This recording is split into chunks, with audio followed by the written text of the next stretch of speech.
আমরা অটোক্যাডে এখন array command সম্পর্কে দেখব। অ্যারে আমরা কিভাবে করতে পারি কমান্ড ব্যবহার করে।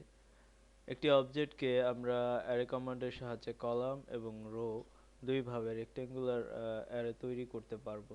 যখন আমি দেখব একটি অবজেক্টকে কলামের সাহায্যে কলাম আকারে আমরা নির্দিষ্ট দূরত্ব পরপর একই জিনিসকে আমরা বসাবো, তখন এই অ্যারে কমান্ড আমাদেরকে হেল্প করবে এই কাজগুলি করার জন্য। আমরা যখন দেখব যে এই অবজেক্টটিকে রো আকারে উপরের দিকে আমরা নিয়ে যাব, নির্দিষ্ট সংখ্যক অবজেক্ট থাকবে, সেভাবে আমরা অ্যারে কমান্ডের সাহায্যে কাজ সম্পূর্ণ করতে পারি। আমরা এই অ্যারে করার জন্য টুলবার থেকে অ্যারে সিম্বলটি দেখুন।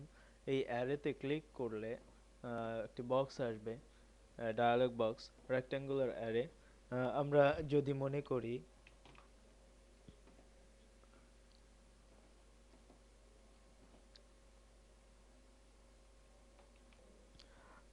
যখন এই অ্যারে করতে যাব, তখন আমাদের কতটুক ডিস্টেন্স পর পর আমাদের এই অবজেক্টটি যাবে কলাম আকারে। রোতে আমরা কতটুক ডিস্টেন্স পর পর এই কলামটাকে নিতে পারবো, সেই কাজগুলি আমরা দেখে নেব। আমরা দেখব এই এখানে যে দুটি রুম, এটা ডিস্টেন্স হচ্ছে 13 ফিট। আমরা যদি এটাকে 15 ফিট পর পর বসাতে চাই কলাম আকারে, তখন আমরা দেখব কমান্ড কমান্ডে লিখে অথবা টুলবার থেকে অ্যারেতে আমরা ক্লিক করলে একটি ডায়ালগ বক্স আসবে।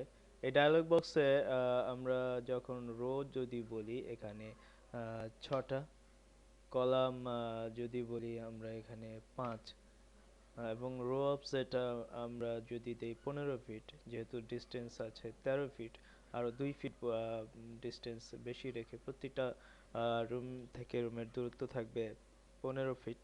তখন আমরা সবগুলি সিলেক্ট করার পরে, ঠিক করার পরে আমরা সিলেক্ট অবজেক্টে ক্লিক করব। ক্লিক করলে আম, আমরা স্ক্রিনে এই রুমটিকে সিলেক্ট করলে এন্টার দেব। এন্টার দেওয়ার পরে পুনরায় আবার ডায়ালগ বক্স আসবে।